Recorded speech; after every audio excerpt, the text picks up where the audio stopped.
Okay, welcome back to Gardeners Cottage, and today Mike and I are in the little walled garden and we've got some spent hyacinth bulbs. These have been in the house, they've flowered beautifully, but now it's time to plant them out. So we're going to show you how to plant spent hyacinth bulbs in the garden. Now these bulbs, where they've been planted for indoor display over winter and early spring, are usually planted very superficially. You can see here all the root growth in this small container where we've had these is apparent, but what we need to do is get these planted now so that they are ideally between 1.5 and 2, maybe 3 times the depth of the bulb. So I'm looking at covering them up to around here on the growth. Now when they've been indoors they tend to get nice and leggy like this, which makes planting them quite easy. I tend to separate them out because that makes planting them much easier. And then what you want to do is select an area where you can dig a nice deep hole and plant these individually.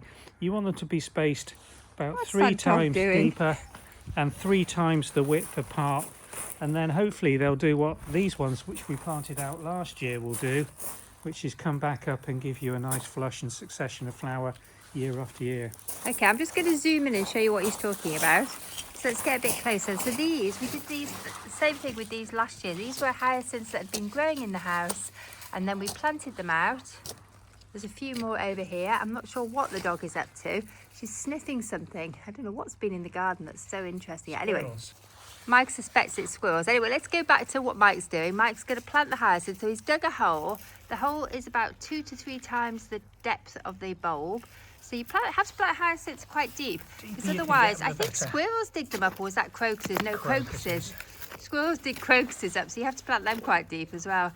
But the hyacinths need a fair bit of support. So we found this is the best depth. Digging the next hole and using the soil from the adjoining hole to fill in around the one while I just support the leaves. There we go. So there we go. We've got quite a few of these to do. The other thing we tend to do, until we've planted them out, probably need to stamp the soil down around a little bit and then give it a water in. But the other thing that we do, I'll take you over here and show you. So here are some that we planted out last week. I think Mike planted these out, because what I normally do when I plant them out is I leave the flower heads on so I can remember what colour they are if they haven't got a label, because they don't always have a label. But then I deadhead them. So if you take the old flowers off, it will just mean that the bulbs won't put energy into trying to produce seed. Which probably wouldn't be successful anyway, but they'll put all their energy into putting leaf and putting strength back into the bulb. So you should get better flowers the following year. When you plant them out in the garden like this, the next year the flowers are not normally as good. So if you can see these were planted out. These are spent bulbs that we planted out last year, white hyacinths, and the flowers are much smaller than these, which obviously had really huge flowers. But these were the sort of bulbs that we bought in the garden centre in the autumn and we put into pots in the conservatory. So the first year that they're out in the garden, after they've flowered in the house, they probably won't give you much in the way of flower.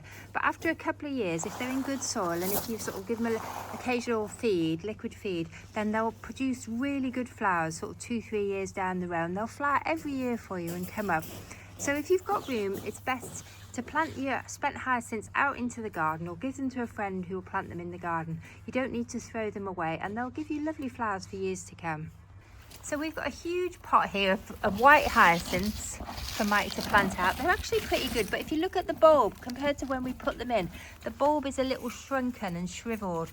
And that's just because it's used so much energy. All the energy from the bulb has gone into producing the leaves and the flower.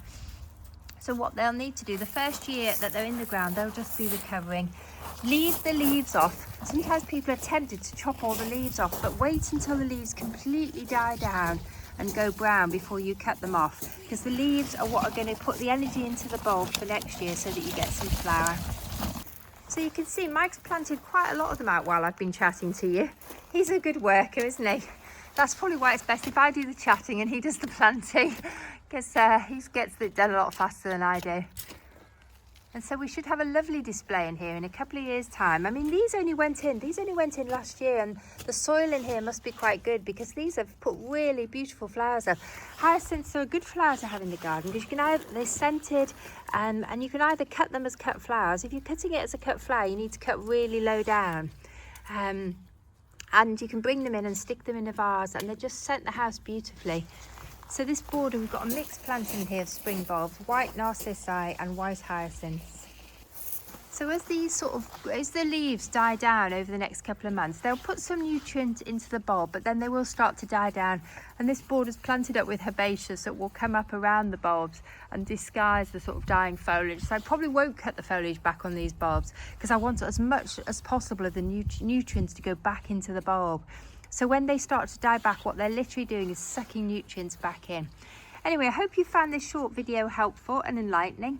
Let me know in the comments, have you tried this? Are you going to give it a try? Lots of people do tend to throw their hyacinths away, but it's such a shame because, as I say, they produce beautiful flowers if you plant them out into the garden. Anyway, any questions, please pop them in the comments. I'm happy to answer them. Bye for now.